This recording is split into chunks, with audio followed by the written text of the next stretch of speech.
Tak, saya beli 2 orang. Sila. Baik, Teruskan. terima kasih. Yang Hormat Perdana Menteri pun ada. Dengar, kita tengok prestasi speaker yang ada dan prestasi Timbalan Dipertua yang ada. Jawab pun tak boleh. Kita tanya soalan, depan Perdana Menteri, minta keputusan, dia bagi orang lain bahas. Baik, saya akan teruskan. Dulu siapa lantik Saya speaker bagi tu? 10 minit. Baik. Tuan Speaker. Periksa lantik. Bukan masa bahas. Tuan Speaker. Point of order. Point of order. Ya. Tuan Speaker, point of order Tuan Speaker. Tuan Speaker, saya merujuk kepada aturan mesyuarat nombor 3, nombor 4, khususnya nombor 4/1 dan juga kepada usul yang telah pun dibentangkan oleh Perdana Menteri. Tuan Speaker, usul yang dicadangkan dan dibentangkan membaca seperti berikut. Bahawa Dewan Rakyat ini mengambil ketetapan untuk Tuan Yang Ketua Yang Berhormat Tan Sri Datuk Muhammad Arif Muhammad Yusof mengosongkan jawatannya atas alasan terdapat pencalonan lain bagi jawatan Tuan Dipertua. Tuan Dipertua, kita lihat kepada usul yang telah pun dibentangkan, alasan yang diberikan yang membolehkan usul ini dicadangkan adalah terdapat pencalonan yang lain. Tuan Speaker, saya bawa perhatian Tuan Speaker kepada aturan mesyuarat 3 dan 4, di mana dengan cukup jelas dinyatakan, dan saya izinkan saya untuk baca, bila-bila jawatan Tuan Dipertua itu kosong, baik dengan sebab dibubarkan Parlimen atau dengan lain-lain sebab, maka majlis sebaik-baiknya cukup bilang ahlinya hendak memilih Tuan Dipertua. Jadi, Tuan Dipertua, pencalonan itu tidak boleh dikemukakan melainkan ada kekosongan. Dalam keadaan tersebut, kita sebagai pembangkang di sini hendak tahu di manakah kekosongan itu. Kalau tidak ada kekosongan, maka pencalonan tidak boleh dibuat. Dan kalau ada kekosongan, Tuan Speaker, notis perlu diberikan kepada semua ahli yang berhormat berkenaan kekosongan supaya kita juga boleh cadangkan supaya calon kita diangkat. Baik. Jadi ini adalah prosedur yang sangat basic, Tuan Speaker. Baik. Di manakah kekosongan itu? Dan kalau tidak ada kekosongan, maka usul yang dibawa itu tidak boleh dibentangkan. Saya minta untuk satu ruling daripada Tuan Speaker. Baik. Cukup terang dan jelas, Tuan Speaker. Balik. Terima kasih. Nanti kita minta akan dijawab. Peraturan mesyuarat. Nah, sila. Yang Berhormat Tuan Yang Dipertua, terima kasih kepada Pucuk. Buat luring. Speaker patutlah jawab. Speaker yang bukan menteri. Speaker kena bagi panduan penjelasan. Saya beri kebenaran untuk Kota Baru untuk menjawab. Sila. Speaker kena buat luring. Speaker lah jawab. Ahli-ahli yang berhormat, dia menggunakan standing order, saya minta dia jawab. Baik. Terima kasih.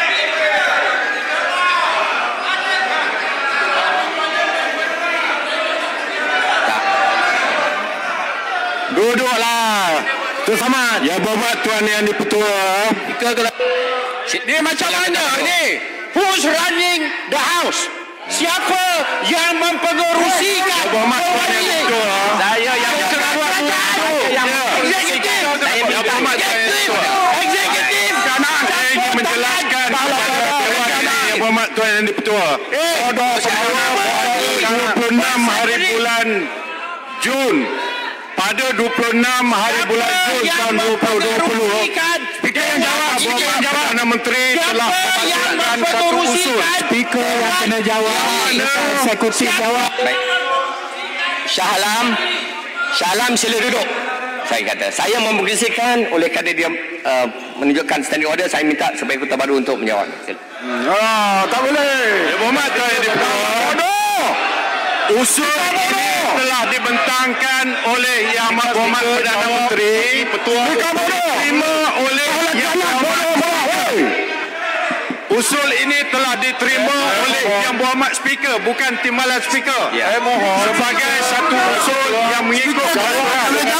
Jadi tidak ada sebab mana-mana pihak mempersoalkan usul ini kerana telah diterima oleh Yang Dipertua. Tuan Speaker jawab. Tuan Speaker kena buat ruling. Usul ini Yang Berhormat Tuan Yang Dipertua. Speaker kena buat ruling pada perlembagaan. Dan Speaker yang kena buat ruling. Bukan perlembagaan dan Kota Baru. standing order dan perlembagaan adalah undang-undang yang tertinggi di dalam negara ini. Oleh itu usul ini adalah teratur. The motion is in order. Yang Berhormat Tuan Diputi. Barang ni adalah Alali yang berhormat. This is the floor Ketua Pembangkang. Saya bagi tempoh masa untuk teruskan. Ada beberapa Saya tak faham, Tuan Speaker. Tuan Speaker belum buat ruling lagi, Tuan Speaker. Belum buat Apa keputusan, Tuan Speaker? Ada dibaca Undi teruslah, Tuan Speaker. jawatan yang Undi terus. kosong. Ada soalan berdasarkan peraturan yang Pertua belum jawab. Jawab itu dulu. Saya minta ruling. Baru saya bahas. Ini ada point of order. Mohon jawab. Berdasarkan Jawablah sendiri. 3. Kita boleh bincang setelah jawatan yang Pertua kosong. Okey, sebelum saya mula, saya cuma nak put on record. Ada soalan kepada Timbalan Pertua tentang kekosongan peraturan 3 yang Pertua tidak jawab dan minta saya teruskan. Saya nak berekod, inilah kali pertama dalam sejarah Parlimen ada persoalan tidak dijawab oleh Pertua, sama dia takut nak jawab atau dia tidak layak untuk jawab. Baik, soalannya. Podison, saya sebut tadi sebab ada lain-lain sebab, ada usul daripada Yang Amat Perdana Menteri dan disokong oleh ini. Lain-lain sebab, peraturan 3, lain-lain sebab. Baik. Mana peraturan mesyuarat yang mana? Okey. Sana pun bagi rekod. Lain-lain sebab boleh. Ya. Baik. Peraturan mesyuarat yang mana? Please, saya sambung. Saya hanya tinggal 1 minit dan masa pun telah berjalan. Saya nak berikan kepada sebelah pasir putih. Baik, terima kasih. Yang Pertua, saya telah sebut Baru 10 minit. Tak, bahawa Tak lagi masa. Masa saya yang time. Itu cuma teknikal. Oh, sekarang you hebat. Sekarang you gagas. Tadi gagas, saya teruskan. Saya seperti yang saya sebutkan tadi, dalam sejarah Parlimen di Malaysia, ini adalah kali pertama seorang yang Pertua yang bertugas dengan cemerlang disingkirkan. Perdana Menteri dalam membawa usul tidak memberi apa-apa penjelasan. Apa sebabnya? Apakah kerana tidak ada kelayakan? Adakah kerana salah guna kuasa ataupun pelanggaran hukum? Tidak ada.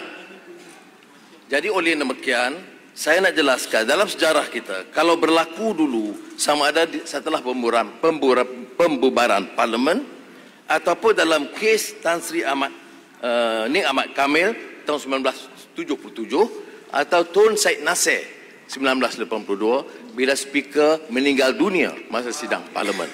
Maka Perdana Menteri pada keesokannya, Tun Sin On pada ketika itu mulanya telah mohon menangguhkan sidang selama 2 minggu. Dan begitu juga pada bulan Mac bila Tun Syed Nasir meninggal, kemudian ditangguhkan atas usul Perdana Menteri Tun Mahathir ketika itu, dan tetapi ada pilihan gaya, maka diganti dengan yang baru. Kali ini tidak ada perkara yang berlaku. Ya.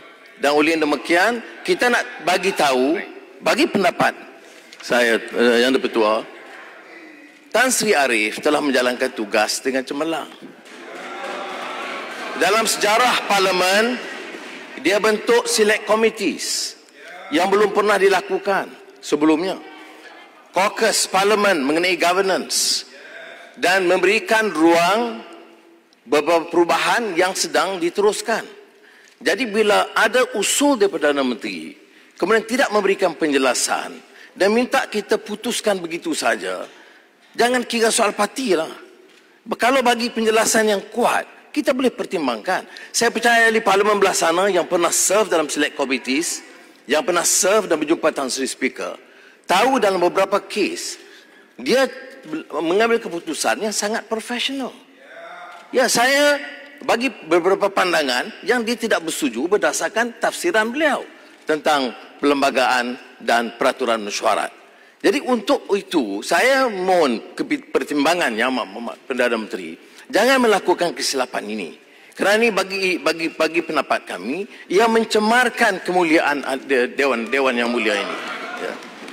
Kalau ada seorang speaker yang berjalan dengan penuh kewibawaan, punyai impressive credentials dan track record yang baik, kita nak gunakan kuasa sewenang-wenang kerana kita anggap kita punya majority, maka menyingkirkan sidang ini atas alasan ada calon baru.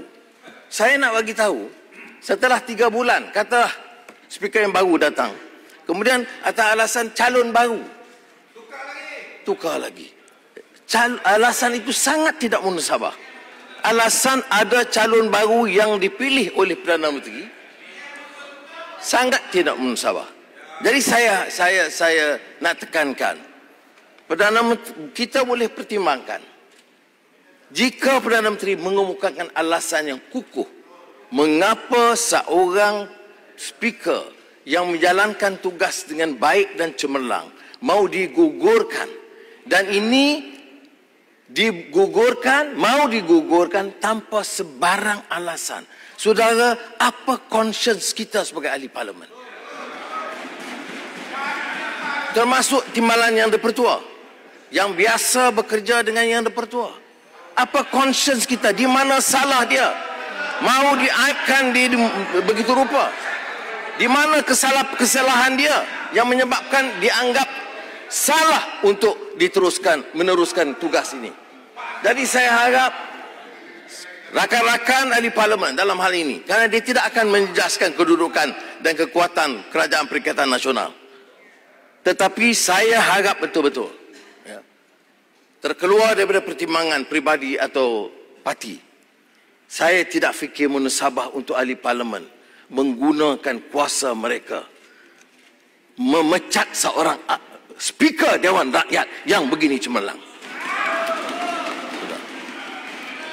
Ya, saya minta semua, termasuk Menteri Agama, break your conscience. Di mana boleh kita terima ibadah? Nah, kita pecat orang tak ada sebab. Dan lantikan ini, saudara, dulu pun dalam pengalaman kita ada beberapa keputusan yang kita tidak setuju keras dengan putusan speaker sebelum ini. Tapi dalam kes Tan Sri Ariff, selama menjalankan tugas selain daripada menjalankan tugas sebagai speaker di Dewan, menjalankan tugas dengan tekun, percaya bahawa parlimen harus diangkat martabatnya, percaya bahawa staf diberikan kemudahan yang baik dan pengiktirafan yang baik oleh kerajaan, percaya bahawa jatuhan kuasa yang banyak dikemukakan. Dan pernah bila saya ketemu, dia tekankan kepada saya, perlu, dia kata, Yang Berhormat, supaya kita pastikan penyertaan dari parti-parti yang lain termasuk pembangkang. Ini suara speaker. Ya. Saya cakap benar. Bila kita jumpakan nama jawatan kuasa, dia cadangkan supaya penyertaan ahli-ahli mewakili semua parti. Penjelasan boleh? Dia nak penjelasan boleh? Sila. Audisi benarkan. Pasti salah. Sila. Ringkas saja. Saya nak bertanya kepada Yang Berhormat Paul Dickson, sahabat saya lama. Apa Yang Berhormat hendak ni sebenarnya? What is your real intention? We have changed the government. Give a chance lah. What is your real intention? The government, kita ikutkan kehendak kerajaan dahulu. Sekarang kerajaan ini ikutlah kehendak kerajaan kita pula. Itu as simple as that. As simple as that. Jawapan saya Yang di-Pertua, timbalan Yang di-Pertua ialah jelas.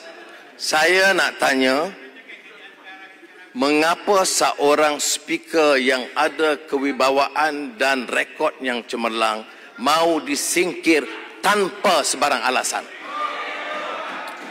Mengapa anggap ahli parlimen ini Pak turut sehingga tak boleh fikir? Ada usul penting, tak payah bagi apa-apa alasan. Saya nak tanya mantan Perdana Menteri pun ada di sini. Apakah mungkin seorang Perdana Menteri usulkan hal yang penting, tak payah bagi alasan dan gugurkan dia? Itu kerana pertimbangan politik semata-mata. Jadi saya harap ada waktu, beri penjelasan dulu kemudian kita bahas. Pematang Pau. Kita minta supaya Perdana Menteri bangun, berikan alasan mengapa mesti digugurkan. Pasir putih bagi alasan. Saya nak masuk. Pasir putih bagi alasan. Tak, boleh saya Pematang Pau? Pematang Pau Saya bagi peluang sikit berikan. lagi. Okey, for Dixon. Salam, boleh tanya. Saya mengamati ucapan yang berhormat Pak Dixon. Alasan yang diberi oleh Perdana Menteri memang tidak ada alasan. Melainkan adanya calon yang lain. Kita nak minta berikan satu kesalahan yang dilakukan oleh Tan Sri Speaker. Satu kesalahan yang menyebabkan Ni Shah Alam ni balik kepada perangai lama usul yang perlu Balik kepada disokong, perangai lama ni. yang perlu disokong Shah Alam ni balik oleh kepada kami perangai lama. sebagai ahli parlimen. Tuan dia berdua balik perangai dulu lama tu. Ada kena jantung Shah Alam. Sama juga perangai yang sama. Alasan yang tidak boleh Abang, ini bukan kerja Perdana Menteri. Ini sekadar di dalam speaker. Ini perangai betul. Shah Alam, duduk orang salah. Perangai salah. Kami tak tukar. Lagi biarlah. Bagi orang celaka. Apa kesalahan? Sudahlah Shah Alam. Tak Perdana. Saya minta